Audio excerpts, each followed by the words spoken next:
Catherine Mills wiped sweat from her forehead as she scrubbed the floor of the USS Harmony's observation deck.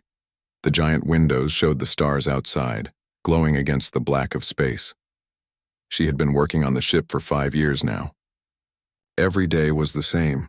Clean the floors, fix broken lights, and stay out of the way of the important people. The USS Harmony was not a warship. It was a peace ship. Its job was to carry people from Earth to meet with aliens from other worlds. Right now, the ship held visitors from the Verosian Empire, aliens known for their love of music and their beautiful voices. Catherine didn't mind her simple job. She liked being alone with her thoughts. After her husband died in an accident at the space station 3 years ago, she had wanted to get away from everything. Working as a cleaner on a ship traveling between stars seemed perfect. What no one on the ship knew was that Catherine was actually Dr. Catherine Mills. She had gone to Harvard and studied alien music and languages. She knew more about how different species made sounds than almost anyone on Earth. But after losing her husband, she had left that life behind. As she cleaned, Catherine began to hum softly. Then the humming turned into quiet singing. She sang an old song her grandmother had taught her when she was little. When she worked alone at night, she often sang to herself. It made the time pass faster, and it reminded her of happy days back, home in Kentucky. Earth has many mountains, Earth has many seas, but nothing is as precious as your love for me. Her voice was clear and sweet in the empty room. She didn't try to sing fancy or show off. She just sang the way she felt, with all the sadness and hope in her heart. Catherine didn't notice when the door to the observation deck slid open. She didn't see Commander Alan Wright walk in with 3 Verosian visitors. The aliens were tall and thin with skin that seemed almost see-through. Their eyes, 4 on each face, blinked as they looked around the room. "And what is our next stop?" "On the tour, Commander?" asked Zefkara, the lead Verosian. His voice sounded like 3 people talking at once, which was normal for his kind. "This is our observation deck," said Commander Wright. "From here you can—" He stopped when he heard Catherine singing. The Verosians heard it too. Their skin changed color slightly, turning from pale blue to a deeper purple. This was how they showed they were upset. "What is that noise?" asked Zefkara. All 4 of his eyes narrowed. Catherine finally noticed them. She stopped singing at once and stood up straight, holding her cleaning cloth tightly. "I'm sorry, sir," she said to Commander Wright. "I didn't know anyone was coming in here." The commander looked embarrassed. "It's fine, Mills. Just finish up quickly and go to the next section." Catherine nodded and began to gather her cleaning things.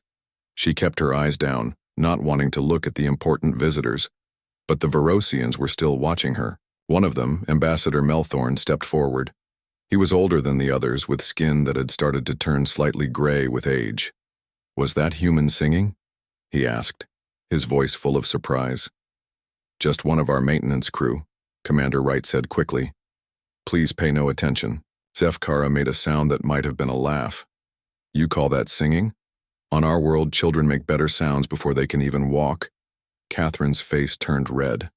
She wanted to disappear. The Verosians were known across the galaxy for their beautiful voices. Their vocal cords were different from humans. They could make sounds no human could make. Their operas were famous on 100 worlds. "Your species claims to appreciate music," Zefkara continued, looking at Commander Wright. "Yet you allow untrained workers to make such ugly sounds." The commander looked uncomfortable. Ms. Mills meant no offense. She was just— "Perhaps this is an opportunity," interrupted Ambassador Melthorne. His voice was smoother than Zefkara's, but Catherine thought she heard something cold in it. "Tomorrow night is our cultural exchange event. We should invite this human to perform." Catherine looked up in shock.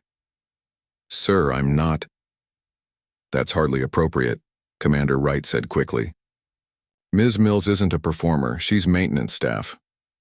"Exactly," said Zefkara with a smile that wasn't friendly.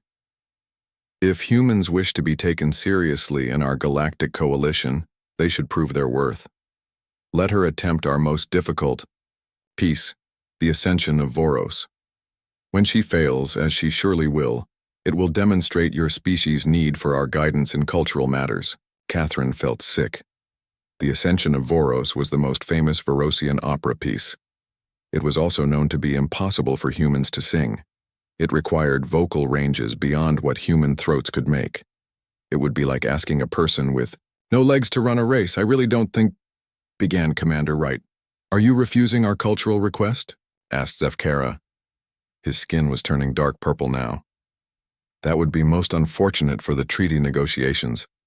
The commander looked trapped. The USS Harmony's mission was to secure a trade deal with the Vorosian Empire. If they offended these visitors, it could ruin years of work. Of course not, Commander Wright said finally. We would be honored to have Ms. Mills perform. Catherine wanted to protest, but she knew it wouldn't help. The decision had been made. Excellent, said Zefkara. We look forward to tomorrow night's entertainment. The Vorosians moved on with their tour, leaving Commander Wright behind. He turned to Catherine with an apologetic look. I'm sorry, Mills. I know this isn't fair, but these negotiations are too important. Catherine nodded slowly. I understand. Sir, the event starts at 1900 hours tomorrow. We'll send the music file to your quarters so you can prepare. He didn't sound hopeful. After the commander left, Catherine sat down on her cleaning cart. Her hands were shaking. In her years of studying Vorosian music, she had analyzed the Ascension of Voros many times. She knew exactly how impossible it was supposed to be for humans, but she also knew something no one else on the ship did, something about human vocal abilities that even the Vorosians didn't understand. Catherine picked up her cleaning supplies and headed back to her small room.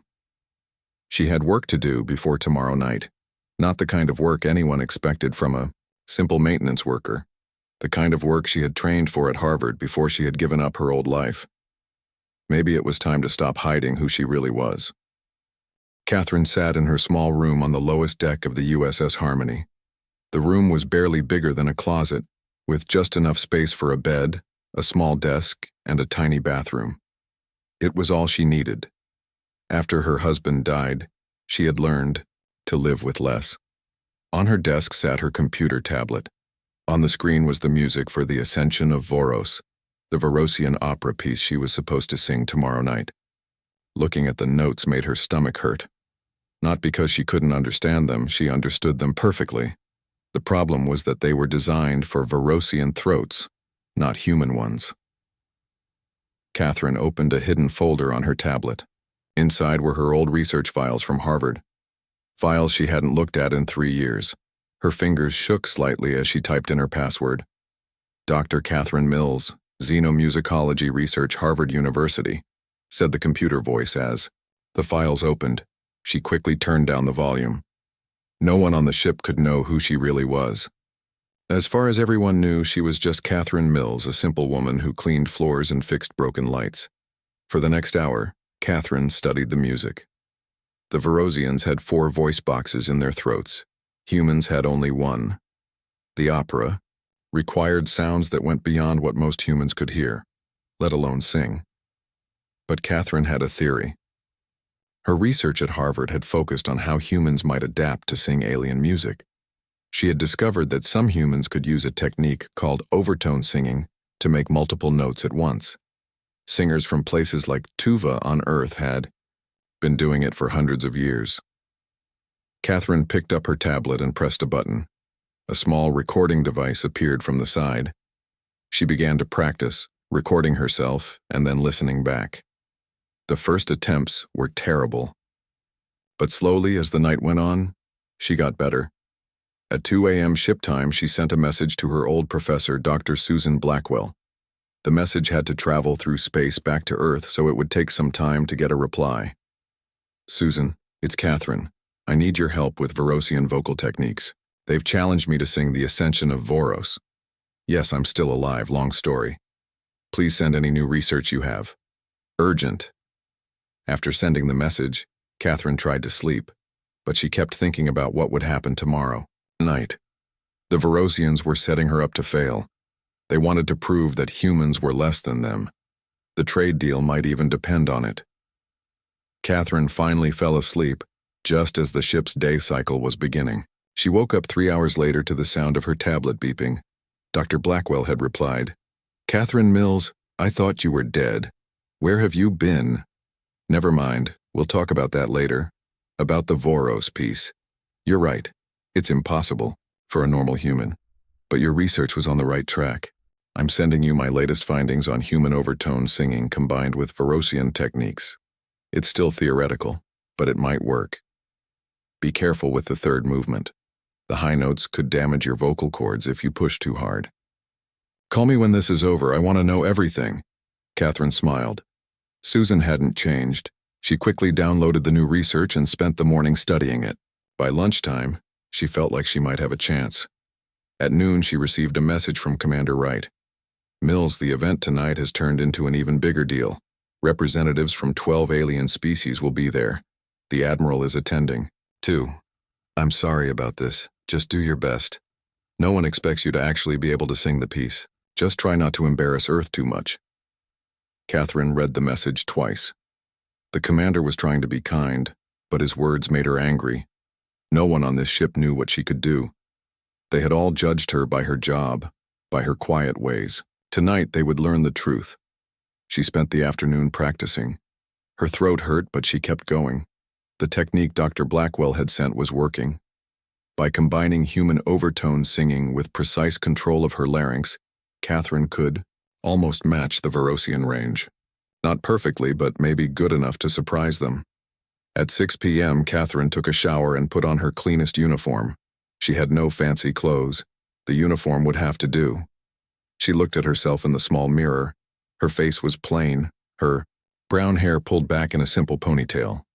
She looked exactly like what everyone thought she was, a nobody. "Not tonight," she whispered to her reflection. The ship's main hall had been transformed for the cultural exchange. Chairs were arranged in a circle around a central area that would serve as the stage. Soft lights glowed from the ceiling, changing colors slowly. As Catherine entered, she saw that most of the seats were already filled. The Vorosians sat together, on one side. They wore flowing robes with patterns that seemed to move in the light. Beside them were the Tellarites, short, furry aliens who loved to argue. Then came the Andorians with their blue skin and white hair. Representatives from 9 other species filled the remaining seats. At the front sat Commander Wright, looking nervous. Beside him was Admiral Paula Jordan, the highest-ranking officer on the ship. She had come all the way from Earth for the trade negotiations. Catherine found a seat in the back and sat down quietly. No one noticed her. They were all watching as Zefkera, the Vorosian who had mocked her singing, took the center of the room. "Honored guests," he said, his three-toned voice filling the room without any need for a microphone. "Tonight we share the cultural treasure of Varos. Our music is known throughout the galaxy for its complexity and beauty." He gestured, and 5 other Vorosians joined him. They stood in a circle, their backs to each other. "We will now perform The Gentle Winds of Tala, a simple piece we teach our children." The Vorosians began to sing. Even though they called it simple, the music was like nothing Catherine had ever heard performed live. Their voices created patterns of sound that seemed to weave through the air. Some notes were so high that Catherine could barely hear them. Others were so low that she felt them in her chest rather than heard them with her ears. When they finished, everyone clapped. Even the aliens who didn't have hands found ways to show their appreciation. Then Zefkera spoke again, and his voice had a cruel edge to it. "And now, as a special addition to our program, we have invited one of the humans to attempt our most sacred and difficult piece, the Ascension of Voros. This will demonstrate the difference between our cultures and show why humans need our guidance in matters of art and beauty." He looked around the room with all 4 of his eyes. "Would Catherine Mills please come forward?" The room went quiet as Catherine stood up from her seat in the back. She could feel everyone watching her as she walked to the center of the room. Her hands were shaking a little, but she kept her head up. Commander Wright looked like he wanted to be anywhere else. Admiral Jordan frowned, clearly not happy about this surprise addition to the program. The other aliens watched with different expressions, some curious, some confused, some already looking bored. Catherine stood in the middle of the circle. She was still wearing her gray maintenance uniform with her name tag that simply said, Mills, K. Her brown work boots were scuffed and worn. Next to the fancy clothes of the diplomats and officers, she looked very plain. "This is your maintenance worker?" asked one of the Tellarites, his furry face showing surprise. "Yes," said Zefkara with a smile that wasn't kind. "The humans believe that anyone can be an artist. We thought it would be educational to see the results of such thinking." Some of the aliens laughed.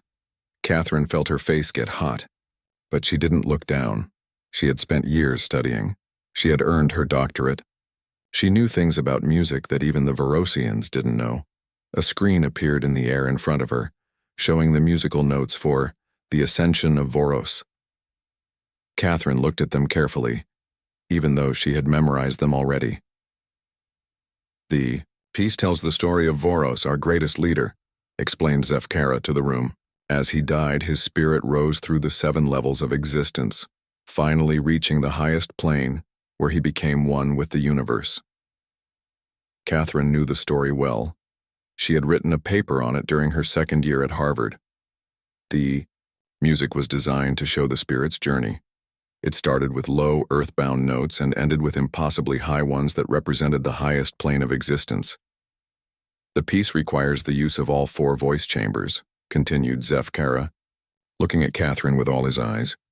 "Since humans have only 1 voice box, this human will obviously fail, but it will be interesting to see how far she gets before giving up."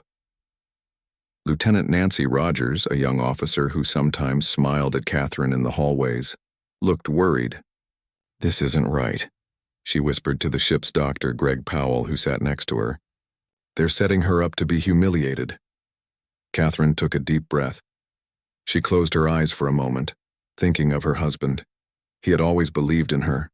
He had been so proud when she earned her doctorate. "Show them what you can do, Katie," he used to say. She opened her eyes and nodded to show she was ready. The room went completely silent. Even the ship's usual background hum seemed to fade away. Catherine took another deep breath. Then she began to sing. The first notes were low and simple. Any human could sing them. Catherine's voice was clear and strong, filling the room easily. Some of the aliens looked surprised that she could even begin the piece. Then came the difficult part, the second movement, where Voros's spirit leaves his body. The notes became more complex, requiring multiple tones at once. This was where Catherine would have to use the overtone singing technique she had practiced. She changed the shape of her mouth, controlling her tongue and throat in the way she had studied for years. Suddenly, her voice split into 2 different notes at once. It was a sound no human should be able to make. The Vorosian sat up straighter. Zefkara's skin turned a lighter shade of blue, a sign of surprise in his species. The other aliens were watching more closely now, some leaning forward in their seats. Catherine moved into the 3rd movement. This was the hardest part, where Voros's spirit passes through the middle planes of existence. The notes were so high that some species in the room couldn't even hear them. She remembered Dr. Blackwell's warning about damaging her vocal cords. But she had come too far to hold back now. Catherine pushed her voice higher, using every technique she had studied. The sound that came from her throat was like nothing the people in the room had heard from a human before. It wasn't exactly like the Vorosian singing. It couldn't be, with her different physical structure. But it was beautiful in its own way. By the time she reached the 4th movement, the room was completely still. No one was laughing anymore. The Vorosians were watching her with all their eyes wide open. Ambassador Melthorn's mouth was actually hanging open in shock.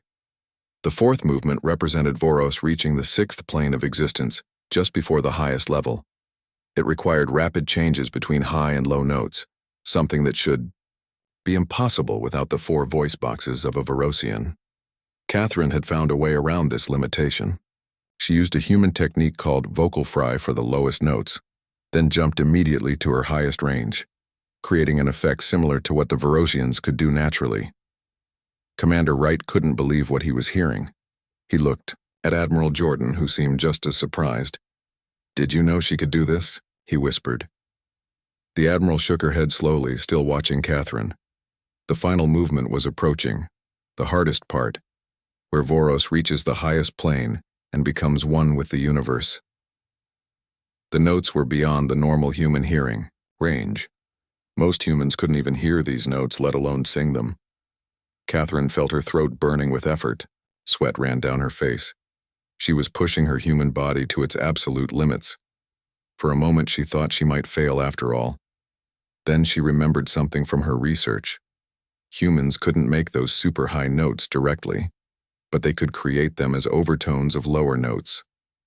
It was a mathematical relationship. If she sang certain notes together in the right way, they would create new notes that weren't directly sung. She changed her approach for the final section. Instead of trying to hit the impossible high notes directly, she sang a complex pattern of lower notes that, when combined, created the overtones needed for the piece. The effect was stunning. The sound seemed to come from everywhere at once, filling the room with notes that no human throat should be able to produce. It wasn't exactly like the Vorosian version, but it accomplished the same musical goal. As she sang the final notes, Catherine opened her eyes. The looks on the faces around her told her everything she needed to know. The aliens were staring in complete amazement. The Vorosians looked shocked, their skin changing colors rapidly as their emotions shifted. And then it was over. The last note faded away, leaving the room in complete silence. Catherine stood in the center, breathing hard, waiting for someone to speak. No one did. For several long seconds, not a sound could be heard in the great hall of the USS Harmony. The silence lasted so long that Catherine began to worry she had done something wrong. She looked around the room at the shocked faces. Had she broken some rule? Had she offended the Vorosians by singing their sacred music? Finally, one of the Andorians began to tap his blue hands together. The sound broke the spell.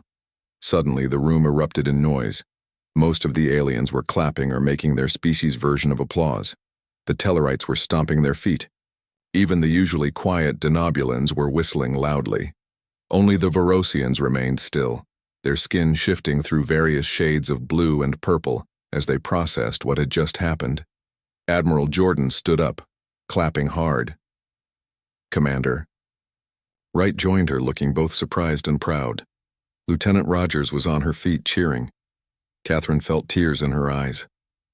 She hadn't performed in front of anyone since before her husband died. She had forgotten what it felt like to share music with others. Zefkara finally stood up.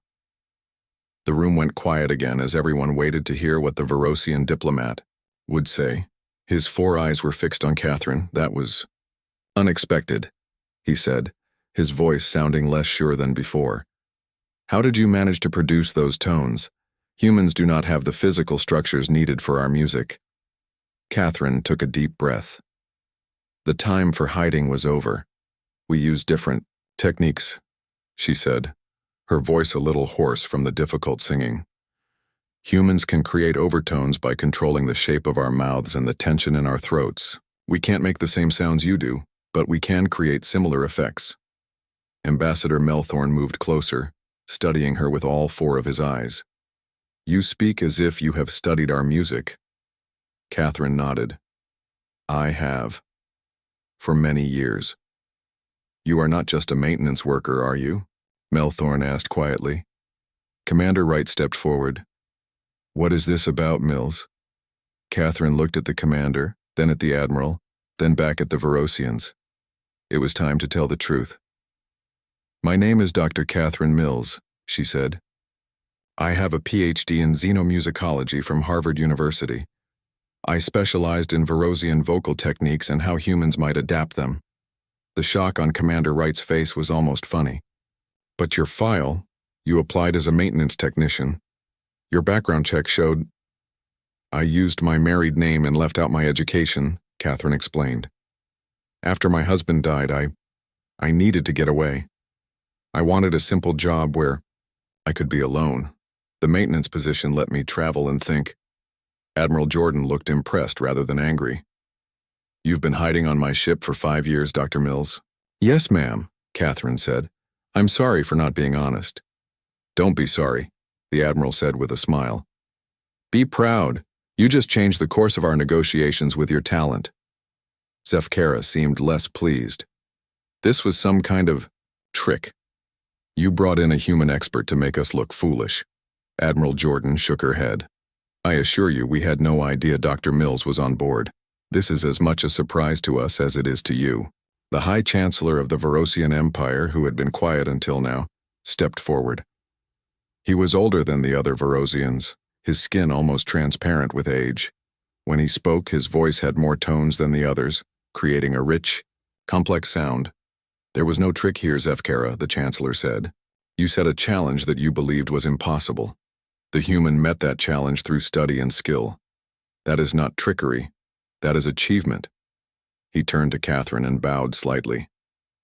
Dr. Mills, you have done something no human has done before. You have mastered our musical techniques without our physical advantages. This shows a dedication and understanding that we did not expect from your species. Catherine bowed back, remembering the proper Varosian way to show respect. Thank you, Chancellor. Your music has been my life's work. I never thought I would have the chance to perform it for actual Varosians. The Chancellor's skin turned a warm gold color, a sign of approval. Perhaps our two species have more to learn from each other than we thought. He turned to Admiral Jordan. The trade agreement will proceed, Admiral, but I would like to add something to it. We wish to establish a cultural exchange program. We will send our musicians to Earth, and Earth will send musicians to Varos. The Admiral smiled broadly. That would be wonderful, Chancellor. And, the Chancellor continued, we would like Dr. Mills to lead this program. Catherine felt her heart skip. Me? Yes. You understand both our music and how to adapt it for human voices. You could teach others, and perhaps you could teach us how to better understand human music as well. Catherine didn't know what to say. For 5 years, she had been hiding from her old life, from her education, from her talents. Now she was being offered a chance to use them again to make a difference. Commander Wright stepped closer to her. You don't have to decide right now, Mills. Dr. Mills. This is a lot to take in. Catherine looked around the room. The aliens were still watching her. Her fellow humans looked proud. For the first time in years, she felt like herself again. Not just a quiet woman who cleaned floors, but Dr. Catherine Mills, expert in alien music. I don't need time, she said. I would be honored to lead the cultural exchange program. The Chancellor's skin glowed even brighter. Excellent, we will begin planning immediately. As the formal part of the event ended, people began to move around the room, talking excitedly. Several aliens came up to Catherine, asking questions about her techniques. Lieutenant Rogers gave her a quick hug. I can't believe you've been hiding all this time, Rogers said. You're amazing. Dr. Powell, the ship's doctor, shook her hand. If you damaged your vocal cords with that performance, come see me tomorrow. But it was worth it. I've never seen the Varosians speechless before. Admiral Jordan approached with Commander Wright. Dr. Mills, I'd like you to join us for a meeting with the Chancellor tomorrow at 900. We'll discuss the details of your new position. New position? Catherine asked. You can't go back to cleaning floors after this, the Admiral said with a smile. We need you as our cultural liaison, unless you want to keep your maintenance job. Catherine thought about her small room, her quiet days, her lonely nights. She had been hiding for too long. No, she said. I think it's time for a change. As the crowd thinned, Catherine found herself face to face with Zefkera. The Varosian who had mocked her singing now looked at her with a mixture of respect and embarrassment. I underestimated you, Dr. Mills, he said stiffly. And perhaps I underestimated all humans. Catherine smiled. That's okay. Sometimes we underestimate ourselves too. 3 weeks had passed since the night of Catherine's performance. The USS Harmony was still in orbit around the Varosian homeworld, but much had changed. Catherine no longer wore the gray uniform of a maintenance worker. Today she wore a blue, science officer uniform with a small silver pin showing Earth and Varos joined by a musical note. She stood in her new quarters, looking out the large window at the purple and blue planet below. Her new room was 3 times the size of her old one, with a separate bedroom, a living area, and even a small kitchen. On the wall hung her Harvard diploma, which Commander Wright had personally arranged to have sent from Earth. Catherine's computer tablet beeped. It was a message from Dr. Susan Blackwell. Catherine, your performance is all anyone can talk about, at Harvard. The recording has been viewed over 5 million times on Earth. The dean wants to know if you would consider giving a guest lecture next time you're home. And I want to know everything about what it's like working with actual Verosians. Call me. Catherine smiled. She had talked to Susan several times since the performance. Her old professor was thrilled that Catherine was using her education again. There was a knock at her door. When Catherine opened it, she found Lieutenant Rogers standing there with a small package. "Morning, Dr. Mills," Rogers said with a smile. "This just came for you from Earth." Catherine took the package. "Thanks, Nancy. And please call me Catherine. We've known each other for 5 years." Rogers nodded. "Catherine it is. Are you ready for the big day?" Today was the official signing of the new trade agreement between Earth and Varos. It now included the cultural exchange program that Catherine would lead. "As ready as I'll ever be," Catherine said. "I never thought I'd be standing next to admirals and chancellors signing important papers." "You earned it," Rogers said. "See you at the ceremony." After Rogers left, Catherine opened the package. Inside was a small wooden box. When she opened it, she found her wedding ring. She had left it in a storage unit on Earth when she took the job on the Harmony. She hadn't been able to wear it after her husband died. It had hurt too much. Catherine slipped the ring onto her finger. It still fit. "I wish you could see this, John," she whispered. "You always said I was hiding my light."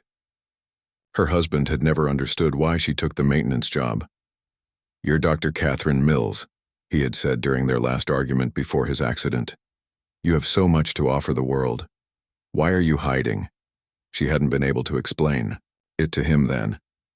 She had been afraid of failing, afraid of not being good enough. Working as a cleaner had been safe. No one expected anything from her. No one could be disappointed. But now she knew she had been wrong. Hiding her talents hadn't protected her. It had only made her smaller, lonelier. The door chimed again. This time it was Commander Wright. "Dr. Mills," he said formally. "The shuttle to the surface leaves in 30 minutes. "Thank you, Commander. I'll be right there." Wright hesitated. "I wanted to apologize again for not knowing who you were, for letting the Verosians put you in that position." Catherine shook her head. "Don't apologize. If you hadn't let them challenge me, I might still be hiding who I am. Sometimes we need to be pushed." The commander smiled. "Well, I'm glad it worked out. The crew is very proud of you. Not many people stand up to the Verosians and earn their respect." 30 minutes later, Catherine sat in a shuttle with Admiral Jordan, Commander Wright, and several other officers as they descended to the Verosian capital city. The buildings below were tall and curved, looking like frozen music notes against the purple landscape. "Nervous?" asked the Admiral, noticing Catherine twisting her wedding ring. "A little," Catherine admitted. 3 weeks ago I was scrubbing floors. Now I'm helping write history." The Admiral smiled. "Life can change quickly, but I think you were always meant for this. You just took a detour." The shuttle landed in a large plaza in front of the Verosian High Council building. A crowd had gathered to watch the humans arrive. Catherine could see curiosity in their four-eyed gazes. Inside the building, the Verosian High Chancellor greeted them. His skin glowed gold when he saw Catherine. "Dr. Mills," he said, bowing slightly, "your arrival has been much anticipated. Our music academy has many questions for you." Catherine bowed back. "I look forward to working with them, Chancellor." The signing ceremony took place in a large round room with perfect acoustics. Every whisper could be heard clearly from any spot. The human and Verosian officials sat around a table, with Catherine between them as the new cultural liaison. As the Admiral and the Chancellor signed the agreement, Catherine felt a sense of peace she hadn't known in years. Her husband would have been proud. She was using her knowledge, making a difference. She was being true to herself. After the ceremony, there was a celebration. Both humans and Verosians performed music. Catherine was asked to sing again. This Time. She chose an old Earth song that her grandmother had taught her. It was simple compared to Verosian music, but it had heart. When she finished, the Verosian's skin glowed with colors of appreciation. Later, as the party continued, Catherine stepped outside onto a balcony overlooking the city. The 3 moons of Varos hung in the purple sky, casting soft light on the curved buildings. Zefkara joined her on the balcony. The Verosian who had once mocked her singing now treated her with respect. "I have been studying human music," he said. "It is less complex than ours, but there is something in it that touches me in ways I do not understand." Catherine nodded. "That's the beauty of music. It's not just about complexity or skill. It's about feeling, about connection." "I believe I misjudged your species," Zefkara admitted. "I thought your physical limitations made you less. But you found ways around those limitations. You adapted. That is impressive." "Thank you," Catherine said. "That means a lot, coming from you." Inside, someone was calling for Catherine. The Verosian Music Academy wanted to discuss plans for the exchange program. As she turned to go back in, Zefkara said, "Dr. Mills, may I ask you something?" "Of course. Why did you hide your abilities for so long? You could have told us who you were that first day in the observation deck." Catherine thought about it. "I was hiding from myself, not from you. After my husband died, I didn't want to be Dr. Mills anymore. It hurt too much to be the person he had loved. But now I understand that hiding who you are doesn't take away the pain. It just adds loneliness to it." Zefkara's skin turned a soft blue, showing understanding. A wise observation. As Catherine walked back into the celebration, she felt stronger than she had in years. She was no longer just Catherine Mills, the quiet woman who cleaned floors. She was Dr. Catherine Mills, the bridge between 2 musical worlds. And for the first time since her husband died, she was no longer afraid of who she could be.